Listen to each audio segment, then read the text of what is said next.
Hey everyone. Hello. Sorry to be a few seconds late. We were Chit-chatting. so busy discussing Stranger Things that we forgot it. We had a show to do. Yes. It happens. It happens. It does. It happens to the best of us. Well, thank you for joining us here on a Monday. Next week we are not going to be on Monday. We're going to be on Tuesday next week, Thank right? you. Yeah. Yes. But today we're here at the regular bat time, regular bat channel, and we have some of our regular commenters. First in this week was Ride Creator, wishing everyone a great Hello. week. And of course, closely followed by Mr. Michael Bingham. Welcome, Michael. Welcome. Uh, welcome to Kobe Wiggle. Whoop to you too.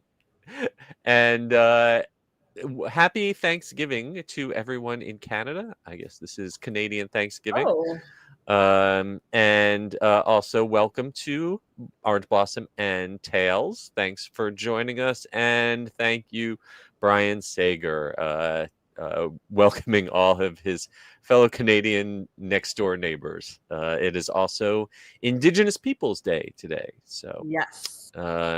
happy day to all who celebrate. All right. Well, we've already got a few people watching us. Give it a second if anyone wants to drop anything in the pre-show chat. Yes. And if not, we will go ahead and kick off this show.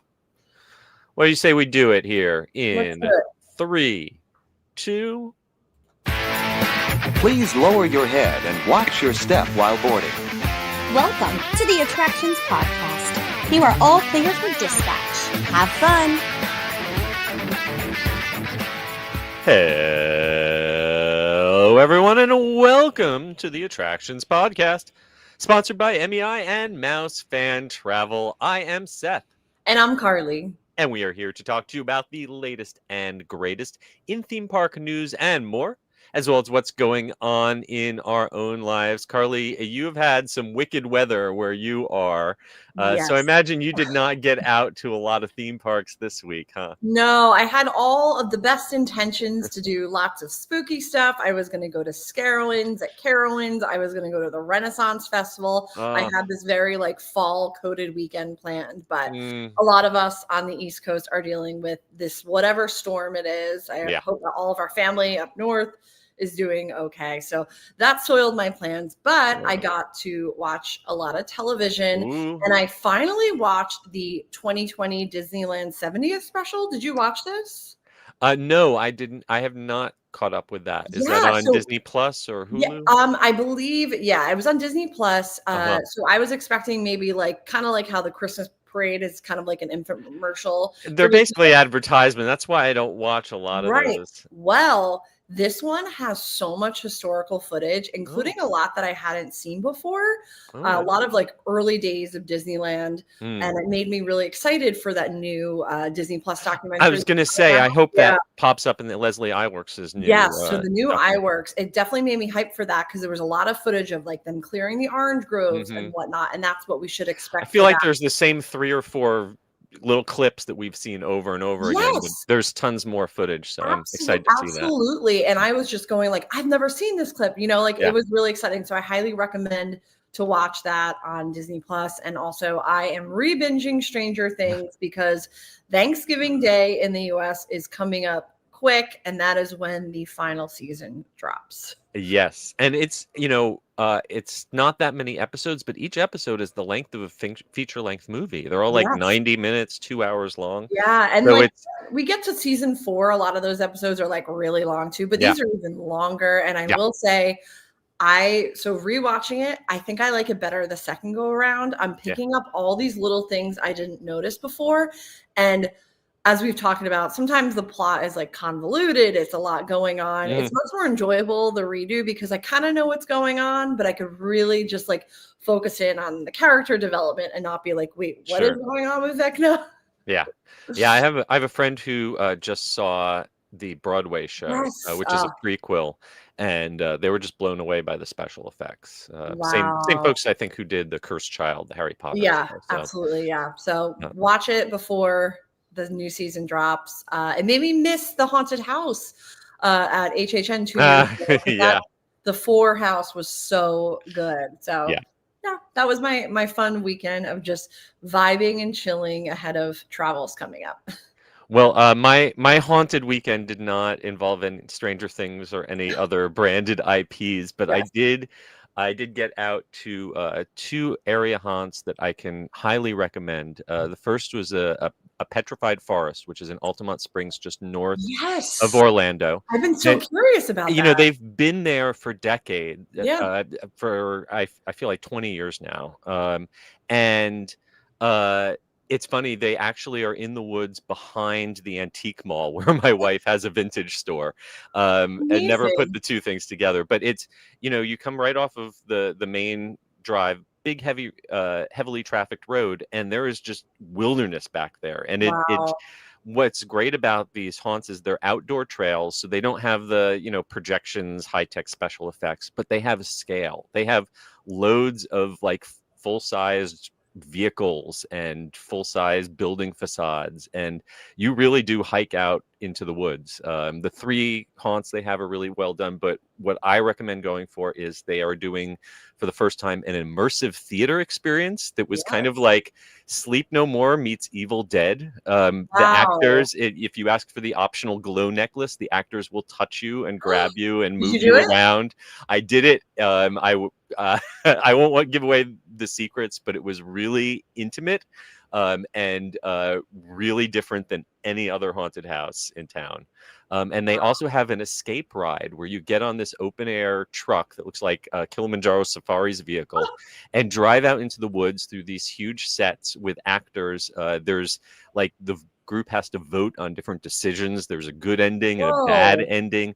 The show director said he was inspired by the Great Movie Ride and Poseidon's Fury, to give you an idea Oh of my what gosh, this that's experience is like. amazing. Incredibly ambitious stuff that they're doing out there, and it's really reasonably priced. Like, you know, I think the trails come out to like $10 a piece.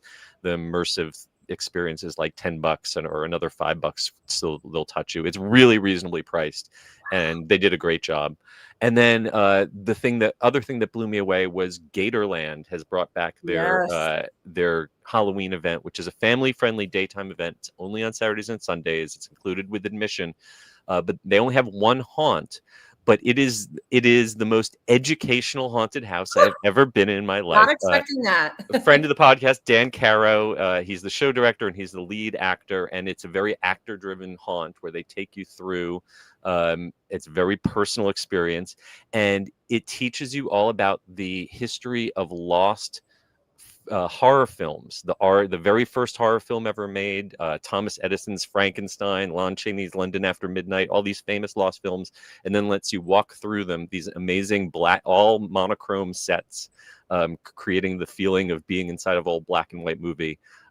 Expertly done, not too scary. You can take the kids through it, but really as well done as anything at the big parks. So if you're looking for something to do these last couple weeks of spooky season in the Orlando area, I give both of them a big recommendation. Yeah, I mean, spooky season has been full steam ahead for like 2 months, so this is awesome to, you know, Yep. keep dragging it out, Yeah, exploring different haunts. You burnt out on HHN and Hallow Scream. There's still some great options, and they're very reasonably priced. That's incredible. All right. Without any further ado, it is time for us to jump right into the news in the queue.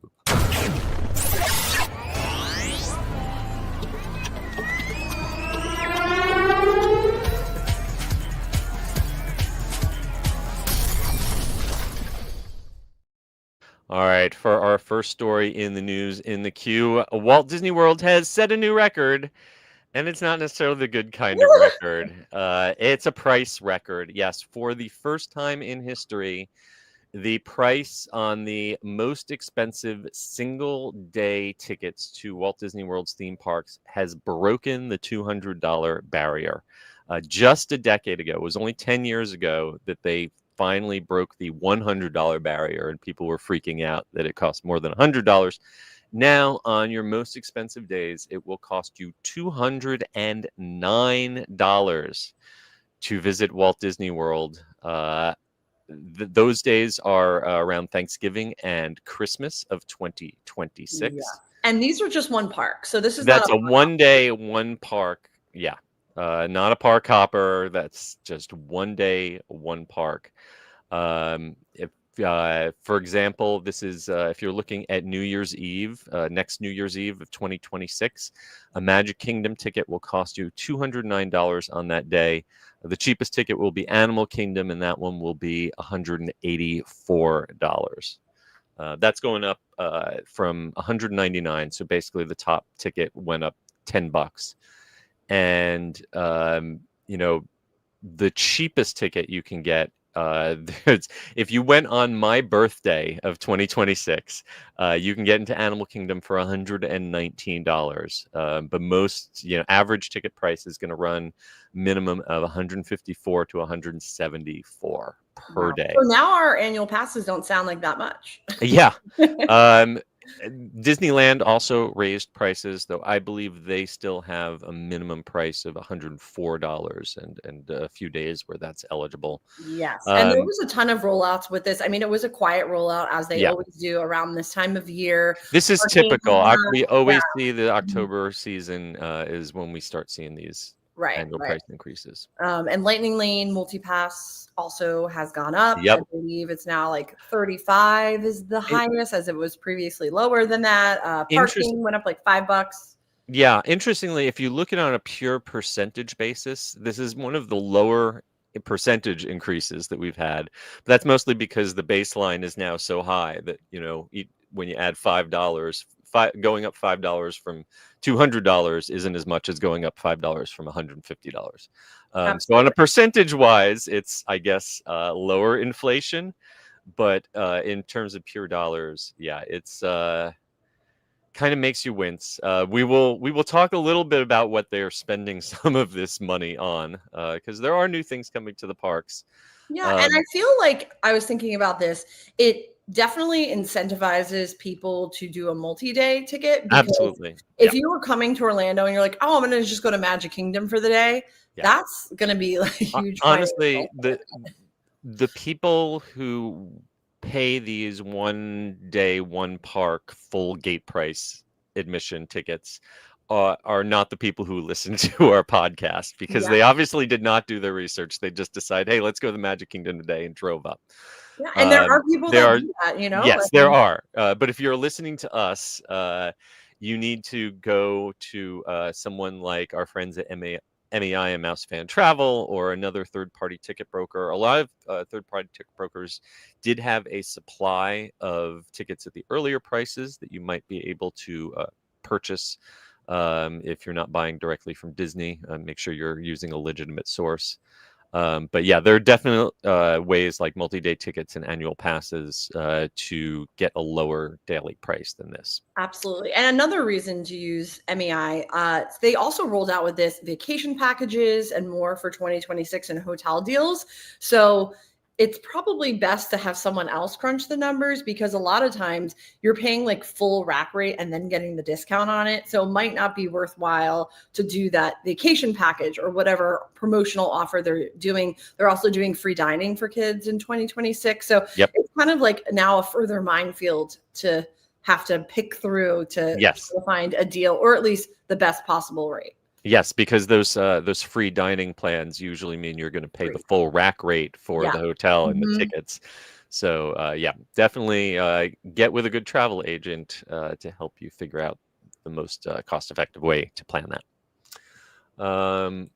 Next up, sticking in Orlando, Universal has announced their 2025 holiday season. Festivities will be taking place November 21st of 2025 through January 4th of 2026. And in addition to returning favorites, they have some brand new additions, starting with the very first Christmas for Epic Universe.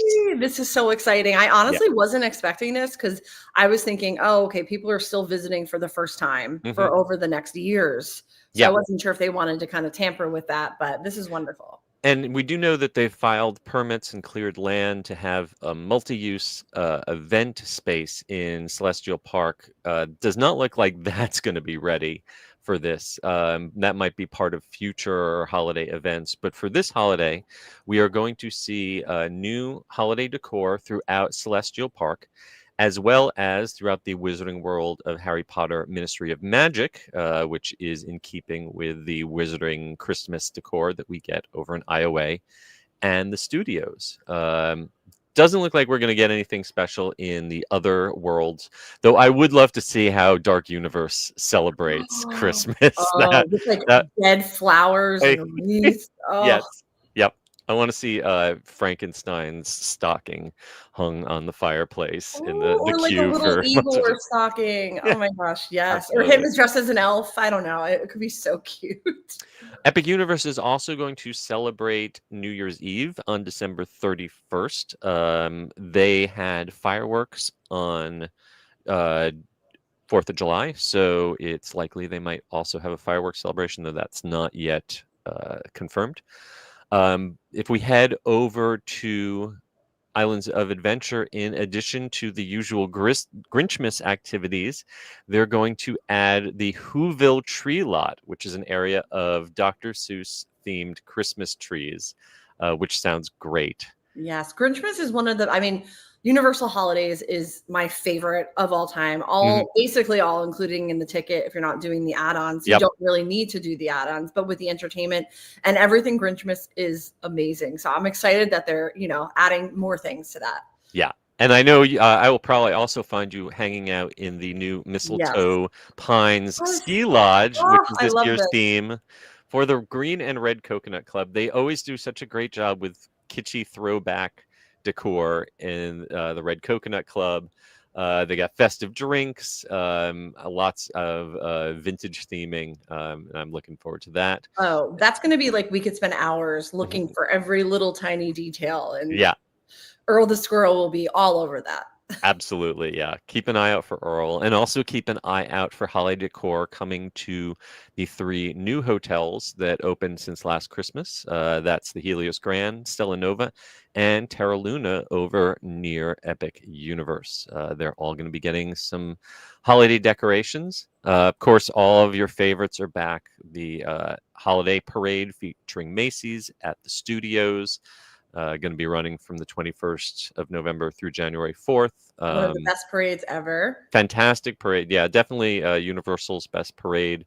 Also, the special Christmas version of Celestina Warbeck will be back. And also the Frog Choir has a special Christmas show. Going to get that Magic of Christmas at Hogwarts Light Show in Hogsmeade, and my personal favorite show, which is the Grinchmas Holiday Spectacular, which is truly like a Broadway quality show that you get to see, and it's all included in your ticket, as you mentioned.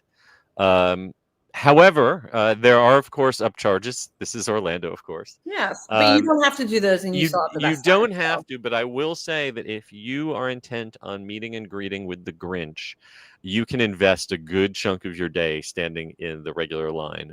They had a virtual queue for that one year, but last year they did not. So the only way to avoid standing in line to meet the Grinch is going to be to either book the holiday tour, which costs $80, or the Grinch and Friends character breakfast, which costs $59 for adults and $33 for kids. I will say, if you do the holiday tour, you get to meet the Grinch, but you also get to meet Max, his dog, which is the only way you can get to meet him, and also the only way you get to meet Santa. So that's a the tour is a little pricey, but if those things are high on your list, it might be worth it for you. Yes. And also in the grand scheme of theme park add-ons, they're really quite affordable. I'm not surprised that the Universal Holiday Tour, which also includes like an expedited entrance to an attraction, I'm surprised it's not over $100 already. Yeah. I don't want it to be, but I'm surprised still. Yeah, I was hosted on that tour as media and really enjoyed it a lot. And of course, that Grinch and Friends character breakfast, you will wait in line some to meet the Grinch at that one. There'll be a much lower wait than the average guest will have, and you can have green eggs and ham. Yes, who doesn't love that? All right, moving along on the opposite side of the globe, Six Flags Qiddiya City is planning their opening for late 2025. Originally, we thought it was going to happen first half of 2026, but now they are saying it's going to open before the end of the year, and with it will open the world's tallest and fastest Ooh. roller coasters, along with a bunch of other record-setting attractions. Yes. When we never see attractions move up in the timeline, Yeah, so it was super weird the way this happened. Like, they literally sent us an opening date frame in a press release, and then later was like, "Oops, psych, okay. it's actually earlier." Usually, if they call back, they say we meant it was later, not Yes. earlier. So, yeah. So apparently, this will. Um, it seems like they might be timing this. The current executive chairman of Six Flags is stepping down at the end of the year, and it looks like they're like timing this so that it'll be done before he steps down, maybe. Even though he's sticking around as a consultant. Yes. So we've talked about this in the past, but in case you missed it, this Six Flags, which is in Saudi Arabia, first announced in 2019, opening by the end of this year, will have Falcon's Flight, which is the fastest and tallest coaster in the world by a pretty good measure. 155 miles an hour and 639 feet tall. I get chills when I look at that number every single time. It's like I can't believe it. Do you know what I mean? Like, it's just Yeah, I mean, I've can't. done that Formula Rossa at Ferrari World nearby in Abu Dhabi, which was the fastest, and this, I mean, I can't imagine going much faster than that. But also 639 Yeah, feet yeah. tall. I mean, you're basically coming off of a cliff. It's built off the top of a cliff, But and like, then do you has go into the clouds? I mean, that's really high. it's crazy. And then you've got a freestanding shot tower that's 475 feet tall, a tilt coaster that's 208 feet tall, and a pendulum ride that's 173 feet tall. So, like, I don't know. These are these are pretty ambitious, terrifyingly Yeah. intense But you know what? We attractions. volunteer as tribute. Six Uh, Flags. Would you go with you me? know, I will be honest. There has been, just recently there was a comedy festival held in Saudi Arabia, and there's been a lot of blowback in the comedy world against performers who participated in it. Um, no one has invited me, so it's easy for me to turn down an invitation that I Yeah. don't have. I do know that my wife has made it clear that she would not be thrilled Oh, with that's a me good point. Yeah, I attending don't think this our park. spouses will be happy. Yeah. So yeah, I can't turn down an invitation I haven't gotten, so I'll leave it at that. And then finally, for our last piece of news in the queue, and I'm going to put news in air quotes here. Yes. A new theme park, proposed theme park, intended theme park, has been announced. It is called RetroEscapes. They claim it will be the world's first nostalgia park and say it is coming to Las Vegas. So my issue is I don't think this is the world's first nostalgia park, because if anyone remembers Hard Rock Park in Myrtle Beach, that was a decades park too. They went to the British invasion in the 60s. There was a 70s section in the 80s, born in the USA. So I think that was the world's first nostalgia park. And we know how well that turned out. Yes. Well, all right. So let me first just kind of read the headlines, and then we can give our hot takes on it. Recently announced on social media, the RetroEscapes theme park concept comes from Daniel Leo Jr., who is a online influencer and the self-proclaimed CEO of Las Vegas. And also his father, Daniel Leo Sr., who I suspect is where the money is coming from. And they announced this on September 30th. There is a website. There are some concept renderings. This is currently in the early development stage. They've not announced a groundbreaking date, an opening date. an exact location. The one thing they have announced is that it is being designed by PGAV Destinations, which is a legitimate, respected Right. theme park design company who has worked with Disney, who has worked with SeaWorld. They have done good work in the past. However, I don't know. Did you see any PGAV watermarks on any of the concept art that was No. distributed with this? I No. did not. And the varying quality of these renderings Very strange. and indications that some generative AI may have been Yeah. used. Just a bit. I will not do like the internet does and said this is 100% obviously AI, because it could just be very poor art, I guess, created by someone who does not understand how alphabets work, or I will say the concept as a whole looks kind of cool. yes. If I mean, the idea of a theme park based on different decades, as we mentioned in our article, Disney thought that was a good enough idea to build a value-priced hotel around. If you've been to the Pop Century Resort, this is Right. And basically we that know in theme park form. nostalgia is a powerful marketing tool. Nostalgia is absolutely Yeah. powerful. All the time we hear people saying that Disney or Universal should just build a new theme park made of nothing but old rides that they tore out. We'll be first in line. I mean, but so some things about this whole project indicate to me that you maybe should not pack your bags and plan a destination trip yes. I mean, we've here been in the burned immediate so many future. times recently. I will refer you all to past articles on this website about the American Heartland Park, Yes. which recently fell apart in a scandal In a grand involving way, yes. like fraud involving God himself. I would say it more combusted. Yeah, incinerated. So something that makes me a little concerned, just off the top, is they've said that they do not have the land location announced yet. But if you watch the Instagram reel where this was announced, there's several shots that seem to be taken from this parking lot. They don't explicitly say this is where it's being built, but it's just like this guy standing in a random parking lot pointing around. That's kind of what I read it as. So they obviously want to imply that this location is somehow involved or relevant to this story.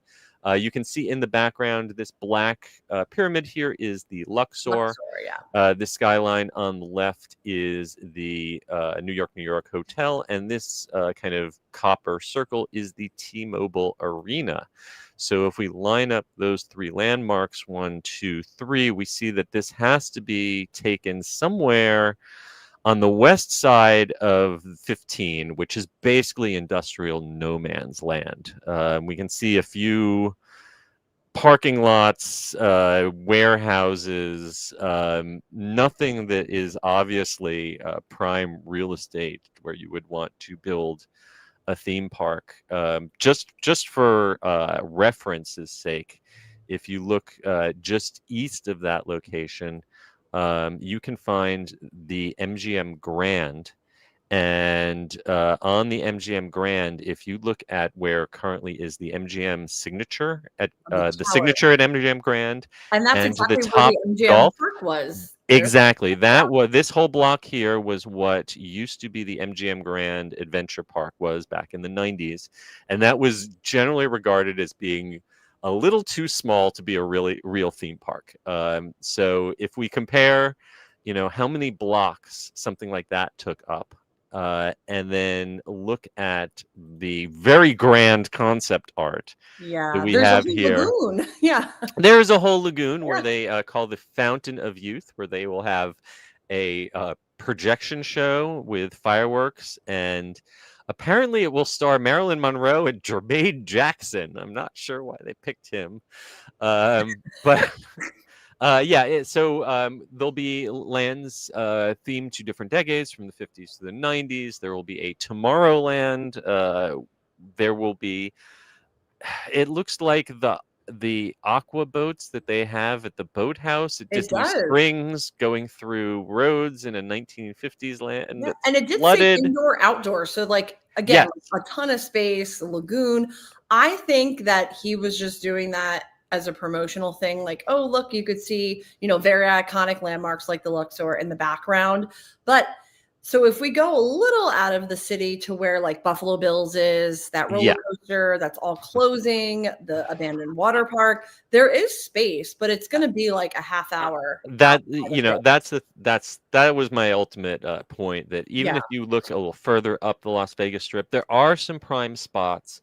There is this huge empty chunk in between the Fashion Square Mall and the Resorts World that is, you could shove a Disneyland on that easily. And then another slightly smaller chunk that's the festival grounds, where I believe at one point Cirque du Soleil was going to do some sort of permanent outdoor attraction. So there are some prime spots right on the Las Vegas Strip that could be viable for a theme park. The problem is I don't see how you can afford land that valuable and afford a build out of a park that would attract people to come to it and make the economics of it work. Yeah, I mean, there should be a theme park in Las Vegas. There absolutely should. I miss the 90s, the era when Vegas was filled with theme park attractions, but I have many more questions than answers about this project, so I look forward to them transparently sharing exactly what this is going on. Absolutely. And I would love if anyone out there listens to us who works for PGAV and would like to know if they had any say in these concept renderings that are kind of being associated with it. I mean, I will say it makes a lot more sense than I think the Heartland project even. Yeah. I mean, tourism obviously is slumped in Las Vegas, but everything is a cycle, so it'll come back at some point, hopefully. I would love. I hope and pray that that's true. I think there have been a lot of underlying changes to the Vegas economic model, including the way that a lot of the big casinos have basically sold off their land and no longer actually own their own properties, but are paying rent to these big corporations now. I would love to see this happen. I would love to see Vegas bounce back.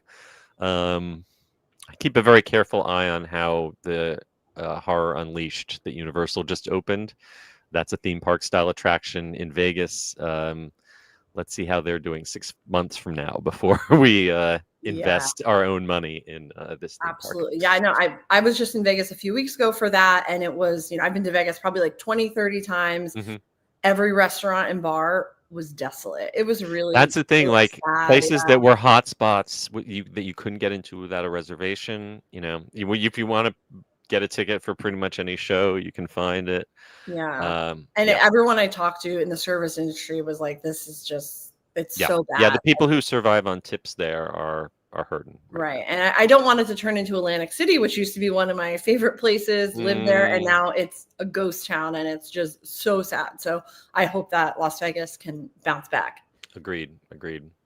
All right. Well, that is going to bring us to the end of this week's News in the Queue. And before we jump into the main attraction, we're going to hear a word from our sponsors. The Attractions Podcast is brought to you by MEI and MEI-Travel. Whether your next vacation is a magical trip to the theme parks, an exciting adventure to the pyramids of Egypt, or just a relaxing cruise on the turquoise waters of the Bahamas, MEI-Travel provides premium service and expert advice to help you get the most of your vacation. They are always free of any hidden fees or costs to you. Visit them at mei-travel.com.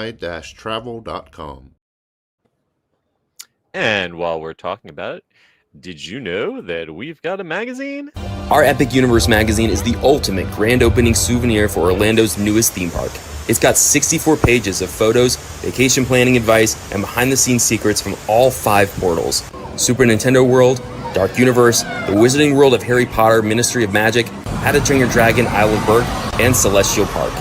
It's not every day a new theme park opens in Orlando, so mark the moment and celebrate history with the Attractions Magazine Epic Universe Grand Opening issue. now available at attractionsmagazine.com. It's time for the main attraction. Right, and for this week's main attraction, we just talked about the increase of ticket prices at Walt Disney World. Well, here's where a little of that money is going towards. We have some updates on 3 major attractions that are upcoming at the Walt Disney World Resort. Yes, This is and upcoming like very soon too. Yes. These are all projects that we have talked about many times before, but we got some new details on October 8th. And we're going to start with the opening season for Rock and Roller Coaster starring the Muppets. Woohoo! Previously, we just knew that this updated attraction was coming in 2026. Now we know that it will be summer of 2026. So that's better than waiting till fall or Christmas. Hopefully, summer means early summer, like closer to Memorial Day than 4th of July or Labor Day. But we still do not have an official closing date for the Aerosmith version. So the closer it gets between the closing date of Aerosmith and the opening of the new Muppet version indicates kind of how much changing will be done. We know we've talked about the pre-show and that there will be an animatronic of Scooter in there. Looks like along with some of the penguins maybe getting rescued from the old Muppet Vision. The shell is the same. They're going to stick an animatronic in and it's going to be a new video. I think hopefully they'll upgrade that from maybe a rear projection to one of those new like 8K video walls, the LED walls that look much sharper, and redress the props because they're kind of flipping it around. It's we're going to be in the engineering booth as opposed to in the performance booth. But yeah, I don't expect to see any major changes to the infrastructure of the building, and it also kind of indicates that a lot of those big like Hollywood sign props in the ride itself, they'll probably get plussed a little, but I don't think that they'll be completely changed out. Right. And I'm honestly not mad because I love the attraction, and so the integrity of the attraction's gonna still be there, and we're just gonna have a lot of Muppets. I also have to say I love every piece of artwork that has come out with any of these rollouts. The posters are the poster looks great. It's got that kind of vintage 60s rock poster style to it. I've also heard a rumor, not confirmed, that there might be an animatronic that we see beyond that Scooter and the penguins somewhere else in the attraction. What I am really hoping for is that Statler and Waldorf got pulled off their balcony, and that as we launch, that they're standing there or sitting there off to the side making fun of us before the launch. I think that's a no-brainer. Yes, I'm hoping for the animatronic, like when we do the 3, 2, 1 and you have that launch, like that would be really cool there. They were very kind of wishy-washy in the announcement last week. Like there's going to be something else, but what? Hopefully something. Speaking of animatronics, though, we know that we are getting brand new, updated animatronic figures coming to Epcot's Frozen Ever After boat ride. And I can only say thank goodness, because after visiting Hong Kong and Tokyo and their Frozen rides, the projected video faces were a great idea that didn't hold up to the test of time. Right. And great so idea, now something better came. Exactly. So now instead of those kind of creepy projections where the light level never matches the skin tone of the neck, now we will have the fully sculpted, fully animatronic, moving eyes, moving lips. If you've seen any of our videos of the Frozen rides in Hong Kong or Tokyo, these will actually be duplicates of the ones in Hong Kong, because that's the closest version to the Epcot ride, and they just look great. So I think video eyes will still be used on a few of the characters. Like I think Olaf still uses projected eyes, but for the human characters, those faces, having them be sculpted makes them so much more endearing, so much less creepy. Yes, I love this attraction. It's so good and so musical, and I feel like this is just really exciting. Yeah, yeah, definitely make it For the worth first time in forever. forever. Yes, just Disney has finally learned to just let it go when it comes to those projected faces. Yep. We can go on and on. And yeah, we can do this all day. Finally, another animatronic that is coming very, very soon to the parks. November 7th, the Zootopia Better Zoogether 3D movie at Animal Kingdom officially opens. I got my reservation for Yay. the annual pass holder preview first day.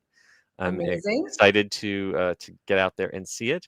But we've got pictures of the Officer Clawhauser animatronic.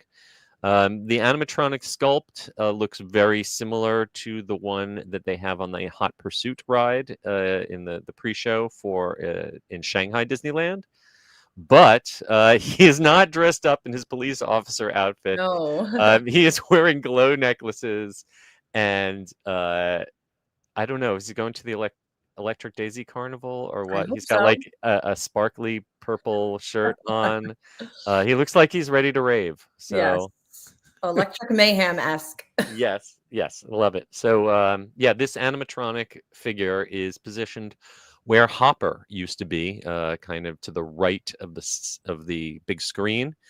We don't know exactly what role, but it almost looks like he's going to be the DJ. That's what it looks like to me.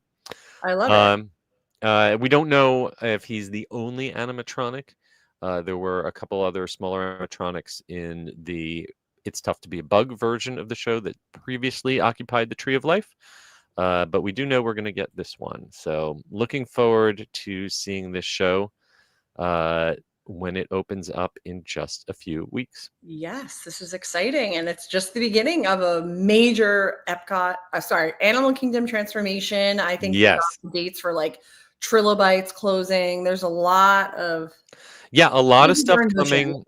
We've got the Encanto ride and the Indiana Jones ride that are taking over what used to be Dino Land, turning into Tropical Americas. That's going to be opening up in 2027. We've got the Electric Mayhem coming to Rock and Roller in 2026. And then more things, Villains Land and such beyond that. So we got a few years of projects lined up for sure. Very exciting. All right. Well, that is going to bring us to the end of this week's stories. But it is time now to look back at some of the comments that you left us. A lot of comments. Thank you guys. Yes, thank you for all your comments. Can't go through every single one of them, but we did. We'll start with Christian Sanchez wants to know if we heard about the Haunted Mansion news. Yes, there was very sad news that someone passed away while on the Haunted Mansion at Disneyland. Honestly, someone probably has passed away by now at nearly every slow-moving attraction. Right. I don't think there's any indication that the ride did anything wrong. No. It just very sad for their family. Guillermo wants to know if I went to Scream-Ageddon. Scream-Ageddon is one of the attractions that I choose not to cover. You can probably Google them if you want more information about that, though. One Shot Motorsport wishing us all a good morning from the UK. Thank you for listening from across the pond. Michael Bingham reacted to our news of raising prices at Disney World by saying, thank goodness there's monthly passes for the parks. Yes, that if you are a local, that is definitely a more cost-effective way to go.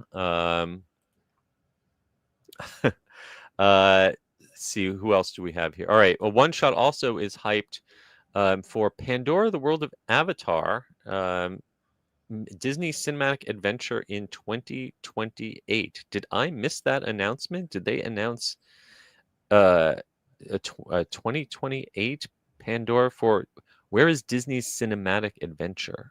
Is that like a new name for Disney California Adventure?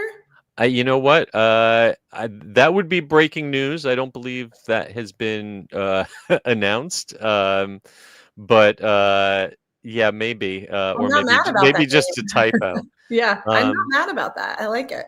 and yeah, I don't know that we have a. I know we have announced that there's a Pandora Land coming to Disney California Adventure. I do not know that we have an opening date for that one yet. No, that's still we've Um, only really seen the concept art for that. Yep, yep. But we will keep you posted, of course, as that develops. All right, and finally, before we go, we want to thank again our sponsors, MEI and MouseFan Travel. Please be sure to purchase your copy of that Epic Universe magazine at our website, and also please give us a rating and review on Apple Podcasts, or Spotify, or wherever you happen to listen to us, and a like and subscribe on YouTube. Also, please be sure to follow us at attractionsmagazine.com and search Attractions Magazine on your favorite social media platforms. Carly, where can folks find you on the interwebs? Yes, I am on Instagram at Adventures by Carly. And you can find me at S. Kuberski and at The Unofficial Guides, and order copies of my new 2026 guidebooks at theunofficialguides.com. And until next time, we hope you folks stay safe, try something new, but most importantly, have fun. And we will see you again next time.